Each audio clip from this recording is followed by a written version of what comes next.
The approach that we were taking was to prepare the students to do a Socratic seminar.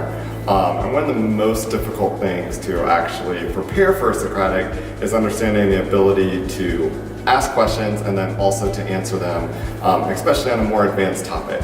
So the students right now are discussing gun violence. And talking about gun violence in your own language can be difficult, but when you're having to talk about it in another language, it can even be more complicated. So what the students did was one side sat down and the other side sat down across from them, and they matched up. And the A side would ask a question and the B side would answer. And after the students would answer, the A side would have to ask follow-up questions, which is very much when they get into a Socratic style. That is the goal, is that it's a question and answer. It's not necessarily a debate. It's not trying to win or to prove the other side wrong. And then after 2 minutes, the students got to switch. So it was constantly talking through different questions and not just one single question.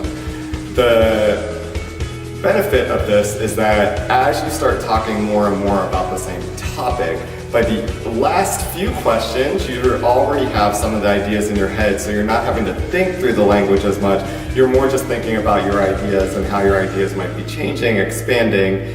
As the questioner, as you've asked the question a few times, you start to learn, oh, well, these are some of the easy follow-ups that I can do.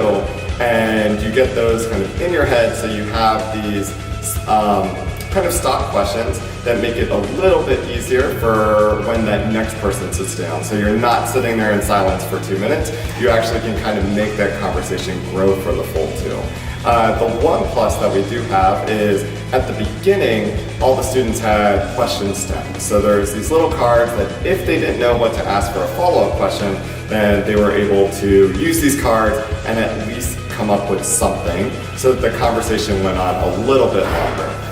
So the first 3 rounds, it's always awkward, and then by the end, most people are having pretty good conversations and they're talking about their topic in English and really analyzing some of the ideas of gun violence that they might not have discussed in a previous class or in other situations.